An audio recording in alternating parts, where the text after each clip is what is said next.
Get ready to have some fun because greetings, Earthlings, and welcome back to Podcastage. Today I am reviewing the Sabrent AU-MMSA. I have the XM8500 running over an XLR to 3.5mm cable running directly into the mic input. My gain is set at 100%, recording 16-bit 48 kilohertz, and boy oh boy, I bet this sounds spectacular. Oh, I also forgot to mention I will not do any kind of post-processing, but I may have to boost it a little bit or a lot of bit in post, so check the lower third or the doobly-doo to see what I diddly did. And now let's talk about what comes in the box. What a surprise, you are going to get the USB sound card, and you'll get a little bit of documentation. Then as far as the build quality, I would classify this as tolerable. It does have a metal USB plug, but the overall housing is made out of plastic, and the two plugs are also made out of plastic.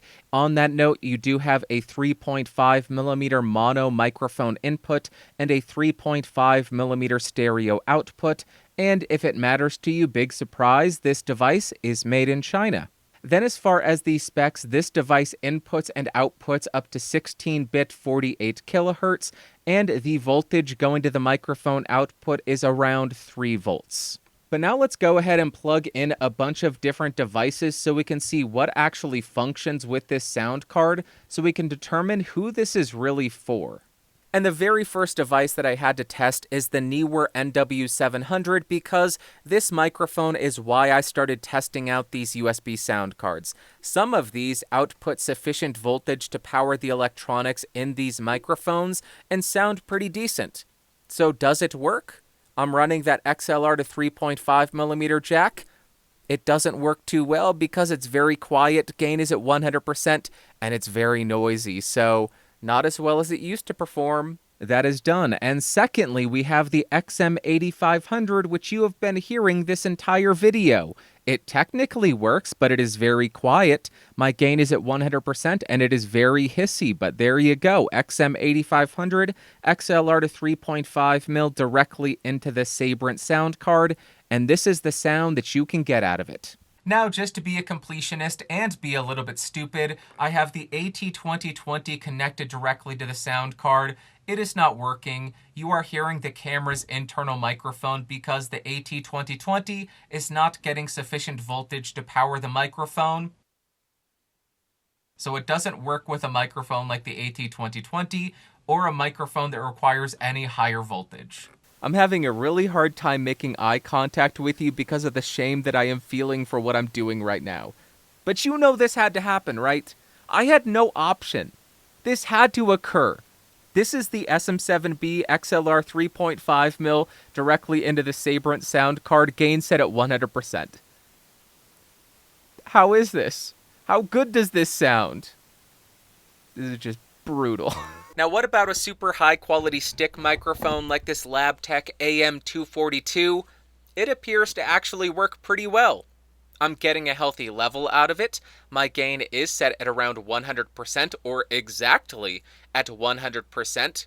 It doesn't sound phenomenal, but it functions. It's almost as though this type of USB sound card functions for low-powered devices like this Labtech microphone. So there you go, that's something it does. Now, what about a gaming headset that has two plugs, one for your microphone and one for the headphones? It does appear to be functioning well for this. I do have my gain set at 100%, but the mic is receiving power. It may not be the best sound. It may not be the quietest recording, but it does actually function here. This is another use case where I think this might actually be a useful device. And now to commit the cardinal sin, how about running line level into this $7 USB sound card? To test this out, I have the SM7B running into the Universal Audio LA610 Mark II tube preamplifier, running out of that line level over an XLR to 3.5mm cable directly into the Sabrent sound card, gain on the sound card set at around 5%.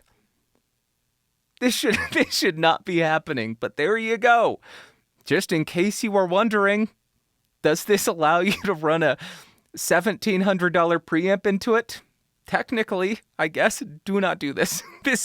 I am not endorsing this. Do not do this. This is a crime. And now that I have offended every single audiophile and they've likely clicked off this video, how about the headphone output? I will start by saying, I am not Julian Krauss. I don't do a bunch of measurements. I don't measure the frequency response. I am just telling you if they can power headphones. I connected my HD 650s expecting them to not be loud. I was able to set the level at 50%, and it was as loud as I would ever listen to my headphones. As I mentioned, I did not measure the frequency response of the headphone output. I would not rely on this thing for critical listening. If you need a ruler flat frequency response, it is not going to offer that.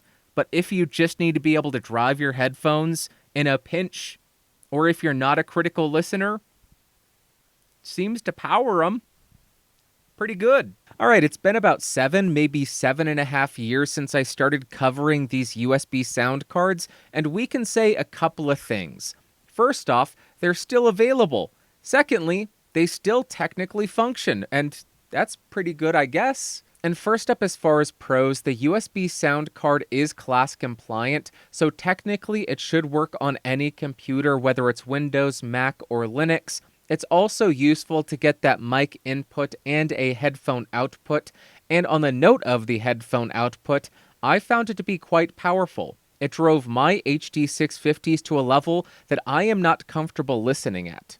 So if you are just trying to power headphones and you don't care about neutrality, you don't care about ruler flat frequency responses, it does that.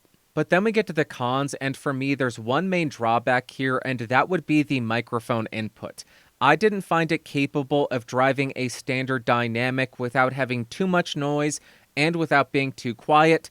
Same story with the electric condenser with the NW700. It was still too quiet and there was still too much noise, so if you're using either of those microphones, I don't think it's useful. The only application I see the input really being useful for is electric condensers that require a very low voltage, like that stick microphone that I tried, or the electric condensers on gaming headsets, or if you have a very loud output like a line level and you can decrease your gain to 5% or so, then the signal-to-noise ratio will be tolerable, but you're certainly not going to be getting audiophile quality.